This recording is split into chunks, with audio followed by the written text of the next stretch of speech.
Hello mummy, कशी आहेस ग? हा, माझं बी बरं आहे. अगं मम्मी, 2-4 दिवस झाले तुला फोनच लावायला नाही जमलं ग. अगं कसं फोन करणार होते, इथं पार केसाला कंगवा फिरवायला सुद्धा वेळ नाही भेटत. एवढं तर काम पडलेलं असतं माझ्या बोकांडी. अगं माझं नंदा आलेले ना बाई, तिघीच्या तिघी बी आलेले आहे. आता त्यांना यायला काही कारण थोडी लागत, त्या काय उठून सुटून कधी बी निघत्या.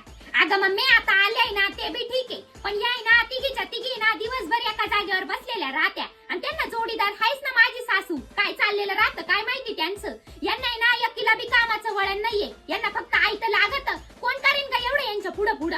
आणि अगं मम्मी, आता या तिकडे गेले ना सासरी, तरी बी यांचे दिवसभर फोनावर फोन चालू राहत्या. माझी सासू आहे ना, त्यांना पार हागलं मुतलं सांगत बसती. कोणी काय खाल्लं, काय घातलं, काय बनवलं, कोण आलं, कोण गेलं, सगळ्या बातम्या लागत्या, सगळ्या चांबार चौकशा करीत्या.